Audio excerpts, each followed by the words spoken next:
மிதுன ராசி நேயர்களே, பணம், வீடு, புகழ், அதே சமயத்தில் இன்றைக்கி தேவையான முதலீடு இது போன்ற விஷயங்கள்லாம் உங்களுக்கு சக்ஸஸ்ஃபுல்லாக இருக்கும். ஒரு மீட்டிங் இருக்கும் பார்த்திங்கன்னா, அந்த மீட்டிங் உட்காந்து பேசும்பொழுது அதுலேருந்து ஒரு நல்ல விஷயம் கிடைக்கும். இன்றைக்கி பிரயாணம், ரொம்ப நாளாக இருந்த பிரயாணத்தை இன்றைக்கி தீர்த்து வச்சுருவீங்க. அப்பாடா இன்றைக்கி முடிஞ்சுது அப்படின்னு சொல்கிற அளவுக்கு இன்றைய தினத்தில் இருக்கும்.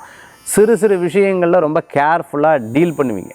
நிறைய நண்பர்கள் உங்களுக்கு உதவிகள் செய்வாங்க. விடாமுயற்சி மிகப்பெரிய பலன்களை தரக்கூடியதாக இருக்கும். நல்லோர்களது சந்திப்பு மன திருப்தியை தரக்கூடியதாக இருக்கும். இன்றைக்கி ஒரு இடத்துக்கு போயிட்டு வரீங்க, அந்த இடத்தின் மூலமாக உங்களுக்கு ஒரு திருப்தி கிடைக்கக்கூடிய நல்ல நாள்.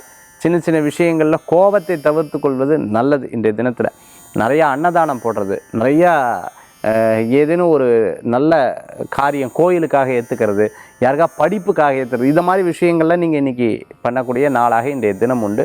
சில முக்கிய நபர்களை சந்திக்கக்கூடிய வாய்ப்புகள். ஃபேன்சி ஸ்டோர் வச்சுட்டு இருக்கிறவங்க, அதே மாதிரி ஸ்டேஷ்னரி சம்மந்தமான பிஸ்னஸ் பண்ணியிருக்கோம், பேக் சம்மந்தமான பிஸ்னஸ் பண்ணிட்டு இருக்கவங்க, பூக்கடை வச்சுட்டு இருக்கவங்க, கோயிலுக்கு முன்னாடி கடை வச்சுட்டு இருக்கிறவங்களுக்கு அருமையான பலன்கள் கூடி வரக்கூடியதாக இருக்கும். அதே மாதிரி எலக்ட்ரீஷியனாக இருந்துட்டு இருக்கிறவங்க, இபியில் ஒர்க் பண்ணிட்டு இருக்கிறவங்க, மிகப்பெரிய அதுக்குண்டான பொருட்கள்லாம் நீங்கள் வந்து பல நாடுகளில் பிஸ்னஸ் பண்ணிட்டு இருக்கிறவங்களுக்கு ரொம்ப அற்புதமாக இருக்கும். மிதுனராசி என்பர்கள் இன்றைய தினத்தில் வழிபடக்கூடிய தெய்வம் பிள்ளையார் வழிபாடு, வெற்றி வழிபாடு.